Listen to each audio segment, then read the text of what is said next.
জয় জগন্নাথ, জয় জগন্নাথ, জয় জগন্নাথ।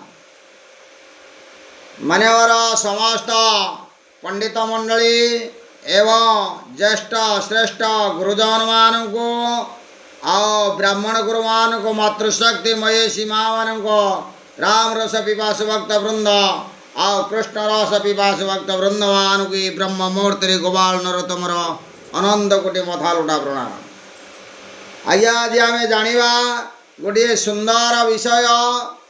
ଆମେ ବି ହେଉଛି ବଳରାମ ଦାସ ଯେଉଁ ଲକ୍ଷ୍ମୀ ପୁରାଣକୁ ଲେଖିଛନ୍ତି, ସେ ଲକ୍ଷ୍ମୀ ପୁରାଣରେ ବି ମଧ୍ୟ ବର୍ଣ୍ଣିତ ଅଛି। ସମସ୍ତେ ଘରେ ଘରେ ମା' ମାନେ ଲକ୍ଷ୍ମୀ ପୁରାଣ ଆଜ୍ଞା ପଢ଼ୁଥିବେ ପ୍ରାୟ। ତେଣୁ ଏ ଲକ୍ଷ୍ମୀ ମା'ଙ୍କର ଜନ୍ମ ହେଉଛି କିଭଳି ଭାବରେ ହୋଇଥିଲା, ଆସନ୍ତୁ ଆମେ ଶ୍ରବଣ କରିବା। ଋଷି କଶ୍ୟପ ବିଧାତାଙ୍କ ନିର୍ଦ୍ଦେଶରେ ସକଳ ଜୀବମାନଙ୍କୁ ଜନ୍ମ ଦେଲେ। ଆଉ ବ୍ରହ୍ମାଣ୍ଡର ସକଳ ଜୀବ ମା ଲକ୍ଷ୍ମୀଙ୍କ କରୁଣାରୁ ଅନ୍ନ ଖାଇ ସନ୍ତୋଷ ହେଲେ ମା ଲକ୍ଷ୍ମୀଙ୍କ ଜନ୍ମ ବୃତ୍ତାନ୍ତ ଲେଖୁଛି। ଋଷି ଭୃଗୁ ଚିନ୍ତା କଲେ, ବ୍ରହ୍ମାଣ୍ଡରେ ଏତେ ଜୀବ ସର୍ଜନା ହେଲେ, କିନ୍ତୁ କେହି ସେମାନଙ୍କ ପାଇଁ ଏ ପର୍ଯ୍ୟନ୍ତ ଅନ୍ନର ବ୍ୟବସ୍ଥା କାହିଁକି କଲେ ନାହିଁ। ତେବେ ଋଷି ଭୃଗୁ ପରବ୍ରହ୍ମଙ୍କଠାରେ ଲୟ ରଖି ଧ୍ୟାନ କଲେ। ଋଷିଙ୍କୁ ଏକ ଜ୍ୟୋତି ଦୃଶ୍ୟ ହେବାରୁ এই ଜ୍ୟୋତିକୁ ଦେଖି ଭୃଗୁ ସ୍ତୁତି କରେ। ଆଉ ପରବ୍ରହ୍ମ କହିଲେ, ହେ ବ୍ରହ୍ମା, ତୁମେ ସ୍ତ୍ରୀ ଓ ପୁରୁଷ ଏକ ଦେହ ଧରି ଶରୀର ମଧ୍ୟରୁ ଶ୍ରୀଜାତ କର, ଯାହା ଫଳରେ ବ୍ରହ୍ମାଣ୍ଡ ଯାକରେ ଆହାର ପ୍ରାଣୀଙ୍କୁ ମିଳୁ। ଯଦି ଏହା ନ କର ତେବେ ମହାପ୍ରଳୟ ହୋଇଯିବ, ଆହାର ନ ପାଇ ସବୁ ଜୀବ ମରିଯିବେ।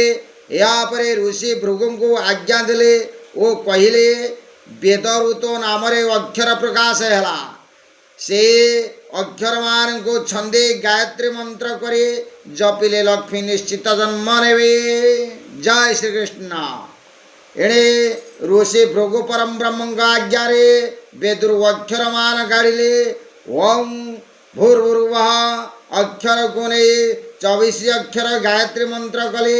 ସେହି 24 ଅକ୍ଷରକୁ ଯୋଡ଼ି ଛନ୍ଦରେ 64 ଅକ୍ଷର କଲେ।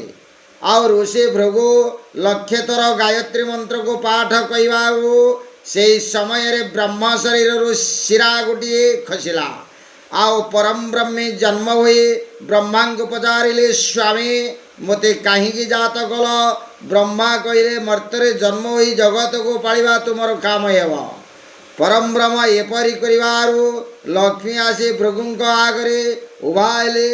ସେଦିନ ଥାଏ ବିଛା ମାସ ଶୁକ୍ଳ ଦଶମୀ ଗୁରୁବାର। ସୁଦଶା ବ୍ରତରେ ଜନ୍ମ ହେଲେ ମା ଠାକୁରାଣୀ। ଆଉ ବିଧାତା ଭୂମିରେ ଯେତେ ଫଳ ସୃଷ୍ଟି କରିଥିଲେ, ସେହି ଫଳମାନଙ୍କୁ ଲକ୍ଷ୍ମୀ ଚାହିଁ ଦେବାରୁ ସେସବୁ ଅମୃତ ସଦୃଶ ହୋଇଗଲା। ଧାନ ଶସ୍ୟ ଏହାପରେ ଉତ୍ପନ୍ନ ହେଲେ। ବିଭିନ୍ନ ପନିପରିବା, ଡାଲି ଜାତୀୟ, ମସଲା ଜାତୀୟ ଶସ୍ୟକୁ ଲକ୍ଷ୍ମୀ ଉପଜାଇଲେ। ସେସବୁ ଖାଦ୍ୟ ପ୍ରାଣୀ ଜଗତ ଖାଇ ସଂସାରରେ ବିଚରଣ କଲେ ଓ ଜୀବନ ବଞ୍ଚାଇଲେ। ଜୟ ଶ୍ରୀକୃଷ୍ଣ। ଗୋବିନ୍ଦ ହରି ମୁରାରି ନାଥ ନାରାୟଣ ବାସୁଦେବ।